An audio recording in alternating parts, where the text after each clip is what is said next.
ইসলাম ধর্ম কইরা পরে তো অনেক খারাপ অপকর্মে অভিযুক্ত হয়, এই সব আছে। অর্থাৎ রাষ্ট্রের বিধান মতো চলবে রাষ্ট্র, আর ধর্মের বিধান দিয়ে চলবে ধর্ম।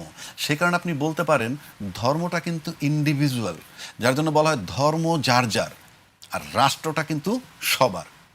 ধর্মটা যদি যান তাহলে আপনি পুকুর, মানে আপনার সাম্রাজ্য আপনার এইখানে, আপনার পুকুরের ভিতরে শুধু আপনি আছেন। আর রাষ্ট্র হইল মহাসমুদ্র, এটার ভিতরে আপনার সব কিছু থাকবে। সুতরাং জামাত ইসলামের যে রাজনীতিটা আমি দেখে আসতেছি আজকে পর্যন্ত, আমার কাছে মনে হয় এটা সীমাবদ্ধ রাজনীতি, একটা গোষ্ঠীকেন্দ্রিক বা একটা ধর্মকেন্দ্রিক। এবং এই রাজনীতি যদি অ্যাকসেপ্টেবল করাইতে হয় মানুষের কাছে, তাহলে তাদেরকে চিন্তা করতে হবে কোন পদ্ধতিতে এটা সবার জন্য গ্রহণযোগ্য। এই যে আওয়ামী লীগ বলেন, বিএনপি বলেন, অন্যান্য দল বলেন, তারা ভালো হোক মন্দ হোক, আমরা যাই বলি না কেন, তারা কিন্তু সবাইকে অ্যাকোমোডেট করতে পারে।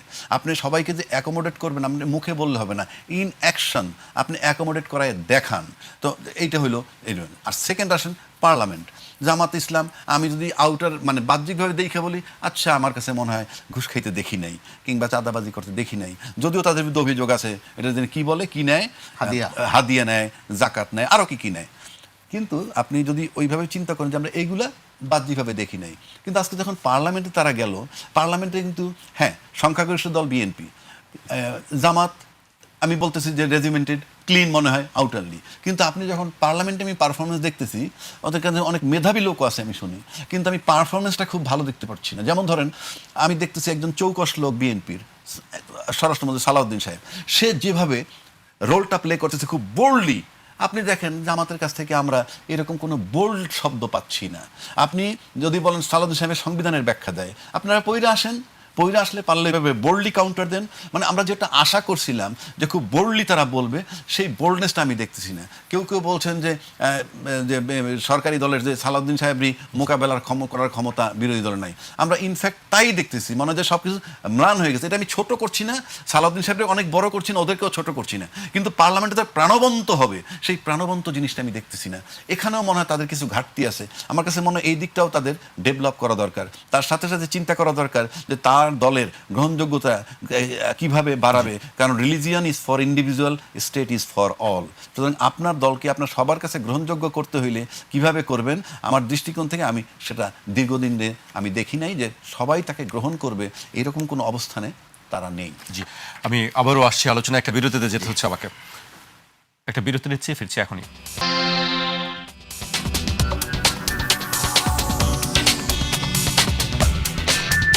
বিরতির পর আবারও স্বাগত। আপনারা দেখছেন ২১ রাত। আমাদের সঙ্গে আছেন সিনিয়র সাংবাদিক, লেখক ও কলামিস্ট মোস্তফা কামাল এবং বাংলাদেশ সুপ্রিম কোর্টের সিনিয়র আইনজীবী আবহানা রাজাকি। আমি মোস্তফা কামাল ভাইকে দিয়ে শুরু করতে চাই, কিন্তু তার আগে আরেকটি বিষয় আমি উল্লেখ করতে চাই, আলোচনা যে বিষয়টি নিয়ে আলোচনা যেতে চাই। উপজেলা পর্যায়ে সংসদ সদস্যদের জন্য পরিদর্শন কক্ষ করার ঘোষণা আসার পর ঢাকা শহরের এমপিদের জন্য একই ধরনের ব্যবস্থা কোথায় হবে সেই প্রশ্ন তুলেছেন ঢাকা ১২ আসনের জামায়াতের সংসদ সদস্য সাইফুল আলম মিলন।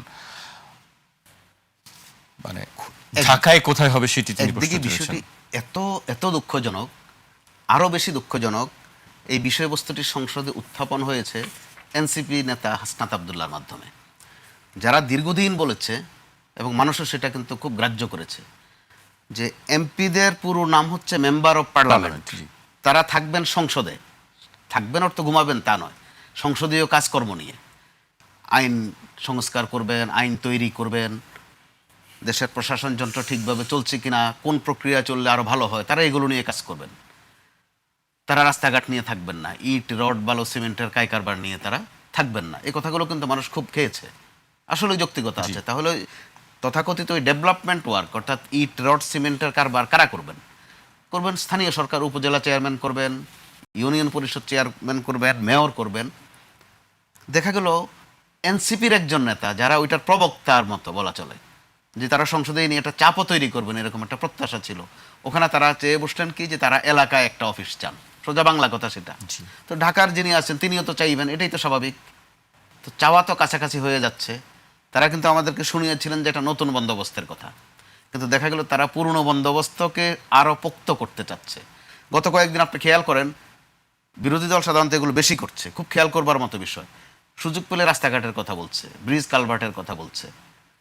২৪-এর ৫ আগস্টের আগ পর্যন্ত কিন্তু বিভিন্ন সভা সেমিনারে আমাদের সুশীল সমাজ থেকেও বারবার বলা হয়েছিল যে এমপিরা যেন এসব নিয়ে না থাকেন। তারা যেন স্থানীয় সরকারকে শক্তিশালী করার বিষয়ে সম্ভব হলে ভূমিকা রাখেন অর্থাৎ যে স্থানীয় সরকার নিয়ে যেন তারা মাথা না ঘামান। কিন্তু এখনকার নমুনাতে মনে হচ্ছে যে তারা ওখানে দিকে ভালো নজর যাচ্ছে, তারা এলাকায় একটা অফিস চাচ্ছেন। এমনিতে বলেছেন ঢাকায় কোনো সরকারি প্লট নেবেন না, ফ্ল্যাট নেবেন না, এটাও শুনতে ভালো লেগেছিল, কিন্তু এখন আবার এলাকায় অফিস চাচ্ছেন। তো সেই ক্ষেত্রে ঢাকার যিনি চেয়েছেন তিনি অত্যন্ত যৌক্তিকে চেয়েছেন, এগুলো কাঙ্ক্ষিত ছিল না মোটেই। আর এখানে জামাতের বিষয়ে যে একটা রাজ্জাকি ভাই যেটা বলেছেন যে রেজিমেন্টাল দল, তারা সত্য। জামাতের মধ্যে গত মাস কয়েক ধরে বা নির্বাচনের আগ থেকে আমরা খেয়াল করেছি একটা জিনিস, যে শ্রেণীবদ্ধ রাজনীতিবিদ না হওয়ার একটা চেষ্টা। এবার কিন্তু পয়লা বৈশাখে ভালো রকমের একটা চেষ্টা করেছে, তারা শোভাযাত্রাও বের করেছে। কিন্তু দলটির একটি দুর্ভাগ্য আছে, যেহেতু দীর্ঘদিন তারা অন্যমুখী ছিল, এখন তারা শহীদ মিনারে গেলে প্রশ্ন তোলে যে এরা আসে কেন। এর এক পর্যন্ত প্রশ্ন ছিল যে এরা আসে না কেন। স্মৃতিসৌধ গেলে, শহীদ মিনারে গেলে তখন প্রশ্ন ছিল যে তারা কেন অর্থাৎ আসে। এই যন্ত্রণা, এই গালমন্দ তাদেরকে শুনতে হবে যদি তারা সার্বজনীন হওয়ার চেষ্টা করে। আর যেহেতু মাত্র চেষ্টাটা সবে শুরু করেছে, এ ধরনের কিছু গালমন্দ তাদেরকে হজম করতে হবে, এবং যদি তারা নিয়মিত কাজ করে অবশ্যই তারা সফল হবে। কারণ বিভিন্ন সেক্টরে আমি জামাতের নেতাদেরকে যেটা খেয়াল করি, তারা যেভাবে ইসলামের কথাটা যত বারবার যেভাবে নির্বাচন আসলে বেশি করে বলেন বা ফরম্যাট চেঞ্জ করে বলেন, অন্যান্য যে ইসলামিক দলগুলো আছে তারা কিন্তু জামাতে ইসলামীকে আবার ইসলামিক দল মানতে নারাজ। জামাতই নিয়ে ইদানিং কিন্তু খুব একটা আপত্তি করে না, যদিও নামের সাথে ইসলাম আছে, জামাতে ইসলাম। তো জামাত ওই বিতর্কে কম যাচ্ছে ইদানিং, যে তারা ইসলামী দল কিনা বা গেলে কতটুকু তারা ইসলাম। আর আমাদের এখানে ইসলামের ভাগ বিভাজনের তো শেষ নেই। আমাদের বাদবাকি ইসলামিক দলগুলো এবং জামাত বসে এবার একটা আওয়াজ দিয়েছিল যে ধর্মীয় ভোটগুলো এক বক্সে যাবে, তাহলে হয়তো এবার তারা একটা ভিন্ন কিছু ঘটাতেও পারতো, কিন্তু শেষ পর্যন্ত এক বক্সে তারা নিতে পারেনি। শেষ তক আবারও জামাতের বিরুদ্ধে কিন্তু কথাগুলো আসছে যে তাদের ইসলামের মধ্যে একটু ভেজাল আছে, অথবা তারা সুন্নি ইসলাম নয়, অথবা তারা ওহাবি, অথবা তারা কি একটা পন্থী যেন বলে, মৌদুদি পন্থী তাদেরকে বলা হয়। তো এই গোলমালগুলো জামাতকে সহ্য করতেই হবে, করে যেতেই হবে। তো এর মধ্য দিয়ে তো জামাত উইন একদম মন্দ করছে না, যেই পরিমাণ আসন পেয়েছে তো সেটাও তো অনেকের ধারণার বাইরে ছিল। যেখানে জামাত অভ্যস্ত 2 সিটে, 3 সিটে, সর্বোচ্চ 18 সিটে, আর মাঝে দিয়ে 10 সিটে। তো এর মধ্য দিয়েও জামাত কিন্তু রাজনীতিতে ফ্যাক্টর হয়েছে বিভিন্ন সময়, সেটা বিবেচনায় রাখতেই হবে। এখানে একটু প্রসঙ্গক্রমে বলা দরকার, জেনারেল এরশাদের পতনের একটা সূচনা কিন্তু জামাত করে দিয়েছিল আকস্মিকভাবে 86 সংসদে। 88 সালে এসে তারা আকস্মিকভাবে সংসদ থেকে পদত্যাগ করে বসলো 10টা আসন নিয়ে, যেটা আওয়ামী লীগকেও বিপদে ফেলে দিয়েছে। আওয়ামী লীগ চেষ্টা করলো যে তারাও পদত্যাগ করবে, ততক্ষণে এরশাদ সাহেব সংসদে বিলুপ্ত করে দিলেন। অর্থাৎ পদত্যাগের সুযোগটাও কিন্তু আওয়ামী লীগকে আর দেননি এরশাদ সাহেব। পরবর্তীতে এই জামাত কিন্তু আবারও ফ্যাক্টর হয়েছে, বিএনপির সাথে চলেছে, বিএনপির সাথে কর্মসূচি পালন করেছে। ঠিক একটা সময়ে গিয়ে আবার আওয়ামী লীগের সাথে তাদের কিন্তু একটা মিতালি হয়ে গেল। ওটার নাম ছিল লিয়াজু কমিটি। তারা তখন ঐক্য জোট ঘোষণা করেনি, আওয়ামী লীগ, জাতীয় পার্টি, জামাত, এবং সারা দেশ কিন্তু তারা তোলপাড় করে দিয়েছে। ওই সময় জামাত বরং আওয়ামী লীগের চেয়ে রাজপথে বিএনপির বিরুদ্ধে বেশি শক্তি নষ্ট করেছে, অথবা শক্তি ক্ষয় করেছে বলা চলে। ওই জামাত কিন্তু আবার একটা সময়ে বিএনপির সাথেই তাদের ঘর সংসার গড়ে উঠল। তারা জোটও করলো, নির্বাচনও করলো, সরকারেও গেল। আবার এই পর্যায়ে এসে বিএনপির সাথে তাদের একটা বিরোধ। এখন বিএনপি সম্পর্কে জামাতে ইসলাম যেসব কথা বলছে, আওয়ামী লীগ যদি মাঠে থাকতো ঠিক এই কথাগুলোই বলতো, মানে আওয়ামী লীগের কাজটা করে দিচ্ছে জামাতে ইসলাম। আবার জামাত সম্পর্কে বিএনপি যেসব কথাবার্তা বলছে বা গালমন্দ করছে, এই যে গুপ্ত গালি সহ নানান গালি দিচ্ছে, আওয়ামী লীগ মাঠে থাকলে হয়তো আওয়ামী লীগ এগুলোই দিত। এতে করে অর্থ কী দাঁড়াচ্ছে, যে আওয়ামী লীগ অত্যন্ত প্রাসঙ্গিক, বা আওয়ামী লীগ আছে মাঠে ময়দানে, বা তাদের কাজগুলো করে ফেলা হচ্ছে।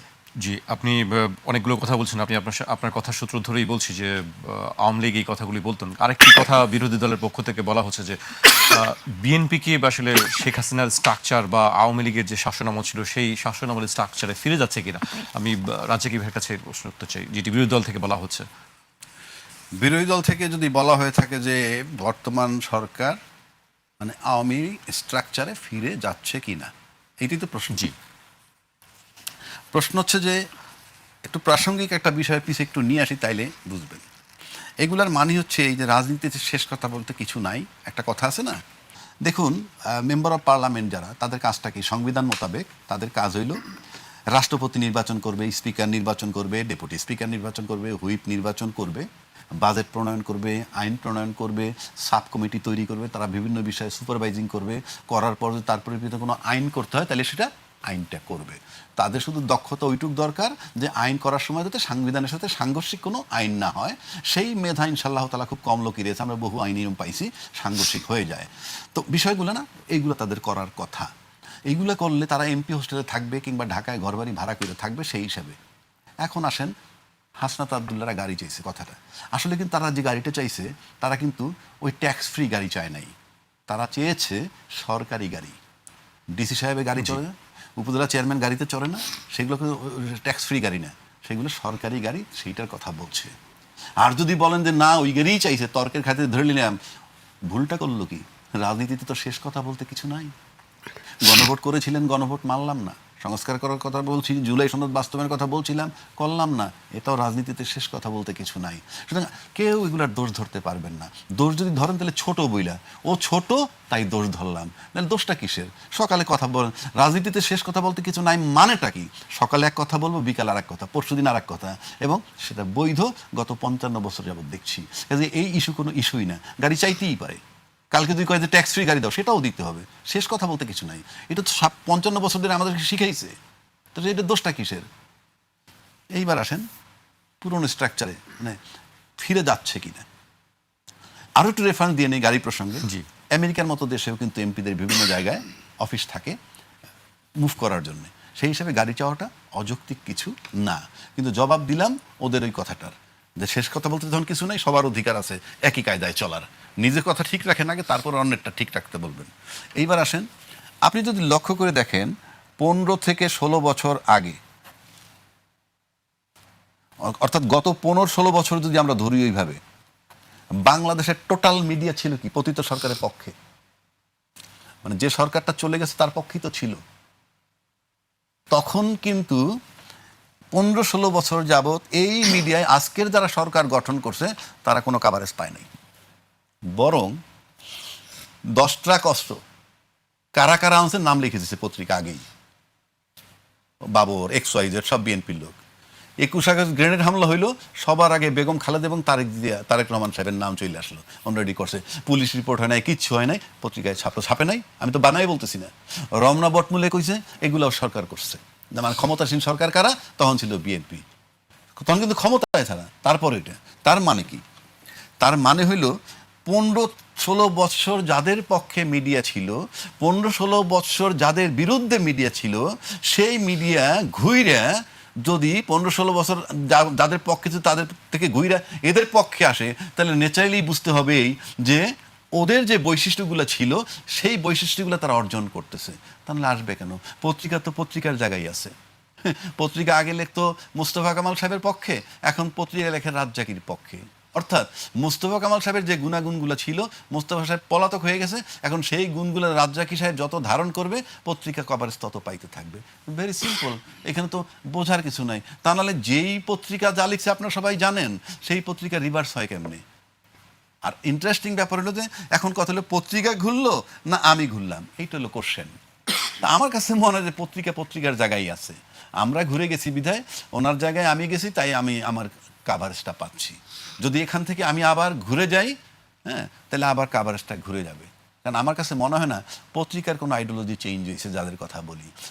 এই মিডিয়াও ঘুরে যেতে পারে কালকে সকালবেলা, কারণ এই মিডিয়াগুলো গত 15 বছর কে কোথায় ছিল, কে কি করছে, ভাই রেকর্ড আছে, তো রেকর্ড আছে, এটা তো নতুন কিছু না।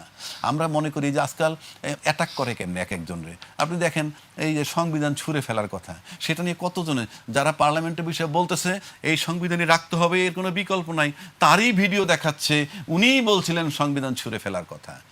আমি বেগম খালেদা ছাড়া বলছি, উনি যা বলছেন তো বলছেনই, আরও লোক আছে।